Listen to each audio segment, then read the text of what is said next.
बांग्लादेश का लोकतंत्र का जब भी इतिहास लिखा जाएगा 5 अगस्त 2024 ये सबसे काला अध्याय, काला दिन कहलाया जाएगा। कल बांग्लादेश की प्रधानमंत्री शेख हसीना, जैसा आप वीडियो में देख रहे हैं, 9 मिनट के भीतर शेख हसीना को अपने पद से इस्तीफा देना पड़ता है। प्रधानमंत्री पद से रिजाइन देती है और 9 मिनट के भीतर ही वो मिलिट्री के हेलीकॉप्टर में बैठ के बांग्लादेश की जो राजधानी है ढाका, यहाँ से भारत के लिए रवाना हो जाती है। अब ये जो बांग्लादेश की प्रधानमंत्री है शेख हसीना, ये जो है ये बांग्लादेश के फाउंडिंग फादर जो थे मुजीबुर रहमान, इनकी लड़की है। मुजीबुर रहमान की 1975 के आसपास जो है वो बांग्लादेश की खुद की मिलिट्री कू करती है और उनकी हत्या कर देती है मुजीबुर रहमान की। उसके बाद बांग्लादेश के जो फाउंडिंग फादर थे मुजीबुर रहमान, उनके परिवार के 2 ही सदस्य बच जाते हैं, एक शेख हसीना और उनकी एक बहन थी जो छोटी, वो ये दोनों इंडिया में और विदेश में थे, इसीलिए बच जाती है। रिमेनिंग 17-18 जो मुजीबुर रहमान के फैमिली मेंबर थे, वहां पर बांग्लादेश की आर्मी के जो मिलिट्री पर्सन्स होते हैं जिन्होंने कू किया होता है वो हत्या कर देते हैं। अब भी जो करंट सिचुएशन ऑकर्ड हुई है, जो करंट सिचुएशन बांग्लादेश में क्रिएट हुई है, उसके बारे में थोड़ा जान लेते हैं। बांग्लादेश में मिलिट्री कू करना या तख्ता पलट कर देना ये कोई नई बात नहीं है। जब से बांग्लादेश मुक्ति वाहिनी और भारत की मदद से क्रिएट हुआ है 1971 से,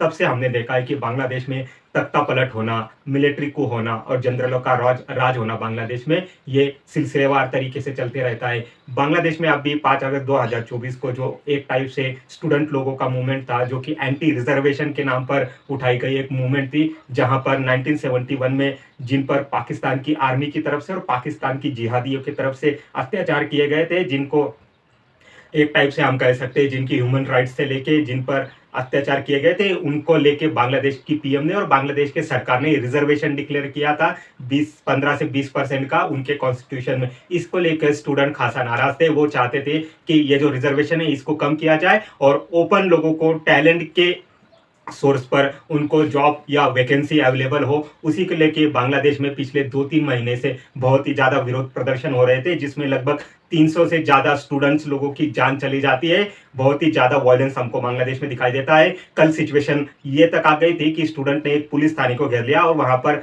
12 से 13 पुलिस वालों को पीट पीट कर उनकी जान ले ली। उसके बाद ही पुलिस फोर्स जो है वो एक कदम अपना पीछे करती है और ये सिचुएशन हैंडल करने में खुद को असमर्थ पाती है। इसका फायदा बांग्लादेश की मिलिट्री उठाती है और वो धीरे धीरे बांग्लादेश की सिचुएशन जो है आउट ऑफ कंट्रोल दिखाती है शेख हसीना को। और जितने भी ये उपद्रवी थे, जितने भी ये स्टूडेंट्स थे जो कि बांग्लादेश में तोड़ फोड़ कर रहे थे, आगजनी की घटना करते, सीधे बांग्लादेश के प्रधानमंत्री का जो सरकारी आवास है गनो भवन, यहाँ पर घुस जाते हैं, यहाँ पर तोड़ फोड़ करते, कीमती सामानों को उठा ले जाते हैं, चोरी कर लेते हैं। वहां पर हमने बहुत सारी मीडिया रिपोर्ट्स में फोटोज वगैरह और वीडियोस देखे हैं कि बहुत ही ज्यादा वहां पर जो है वो विचलित करने वाली तस्वीरें वहां पर दिखाई देती है। बांग्लादेश में एक टाइप से बहुत ही बड़ा जो है टर्मोइल, बांग्लादेश में बहुत ही बड़ा उपद्रव हमको सामने दिखाई देता है। अब शेख हसीना 9 मिनट के अंदर ही रिजाइन करके हेलीकॉप्टर में बैठ के इंडिया की तरफ आ जाती है हिडन एयरपोर्ट पर गाजियाबाद में। वहां उनका स्वागत करने के लिए भारत के जो एनएसए है अजित डोवल वो वहां पर उपलब्ध होते हैं।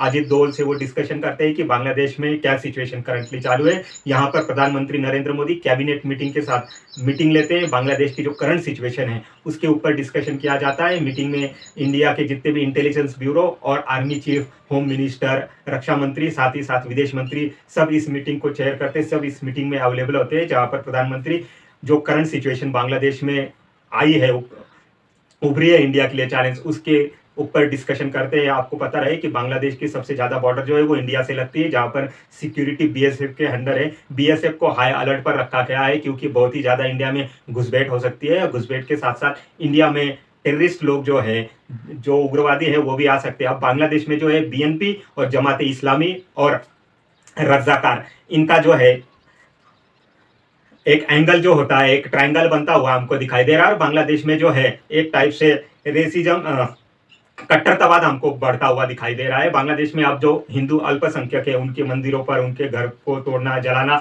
ये चीजें चालू हो चुकी है। बांग्लादेश में जमाती का बहुत ही बड़ा बोलबाला है। जमात इस्लामी की बात कर रहा हूँ, साथ ही साथ इस्लामिक रजाकार जो होते हैं उनका भी बहुत ज्यादा बांग्लादेश में बोलबाला। जब से 1971 में बांग्लादेश पाकिस्तान से अलग हुआ है, तब से ही पाकिस्तान का इनडायरेक्ट इन्फ्लुएंस बांग्लादेश के आर्मी में और बांग्लादेश के पॉलिटिक्स में रहा है। तो अभी ये कहा जा रहा है कि पाकिस्तान ने चाइना की मदद से बांग्लादेश की ये जो गवर्नमेंट थी शेख हसीना की, इसको इंस्टेबलाइज कर दिया है, इसको उखाड़ के फेंका है।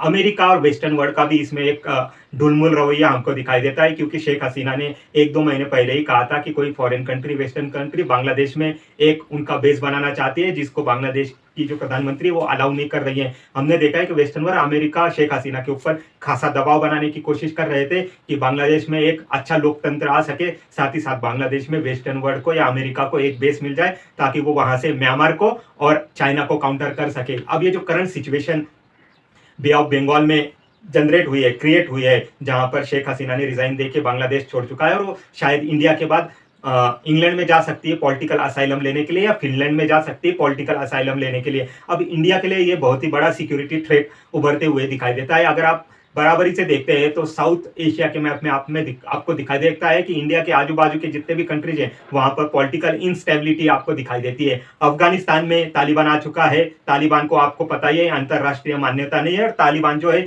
रूढ़िवादी इस्लामिक रूल्स जो है उसको फॉलो करता है। पाकिस्तान में इनडायरेक्ट कंट्रोल पाकिस्तान की आर्मी का है। वहां पर जो पॉलिटिक्स पीएमएलए है, नवाज शरीफ जिनकी सरकार है, शहबाज शरीफ, वो नाम मात्र के लिए पाकिस्तान की आर्मी ही फिलहाल पाकिस्तान को पूरे कंट्रोल किए हुए है। बांग्लादेश में अब भी आप सिचुएशन देख रहे हैं, शेख हसीना का पॉलिटिकल एग्जिट हो चुका है, वहां पर आर्मी ने कू करके एक टाइप से कंट्रोल अपने हाथ में ले लिया है। म्यांमार की सिचुएशन आपको पिछले 1.5-2 साल से पता ही है, सिविल वॉर चल रहा है। मिलिट्री का जो म्यांमार पर ग्रिप था, जो कंट्रोल था, वो कम होते हुए दिखाई दे रहा है। कहीं कहीं जगह पर म्यांमार की मिलिट्री हमको हारते हुए दिखाई दे रही। वहां पर चाइना और अमेरिका का एक टाइप से इन्फ्लुएंस बढ़ते हुए दिखाई दे रहा है। और ये म्यांमार में जो सिचुएशन, अब बांग्लादेश में जो सिचुएशन क्रिएट हुई है, उसकी वजह से इंडिया को पूरे सब कॉन्टिनेंट में एक इंस्टेबिलिटी दिखाई देती है। श्रीलंका, नेपाल और मालदीव का हाल आपको पहले ही पता है। अब इस सिचुएशन को इंडियन गवर्नमेंट किस टाइप से हैंडल करती है वो देखने वाली बात हो सकती है, क्योंकि करंटली इंडिया को 3 फ्रंट वॉर की सिचुएशन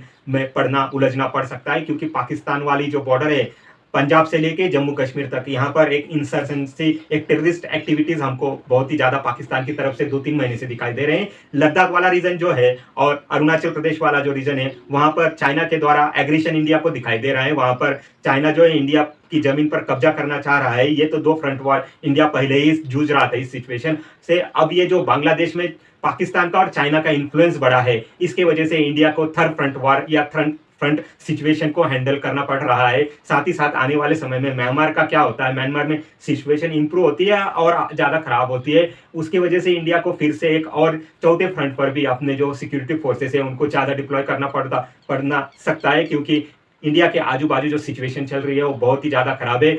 बहुत ही ज्यादा पॉलिटिकल इंस्टेबिलिटी इंडिया के आजू बाजू हमको दिखाई दे रही। आने वाले सिचुएशन में प्रधानमंत्री नरेंद्र मोदी और इंडिया की इंटेलिजेंस एजेंसीज और सिक्योरिटी फोर्सेस इस सिचुएशन को कैसे हैंडल करती हैं, ये देखने वाली बात हो सकती है। इसमें फर्दर क्या डेवलपमेंट होता है मैं आपके साथ शेयर करूंगा। आप मेरा channel Transmedia Forum like subscribe कीजिए। Thank you very much.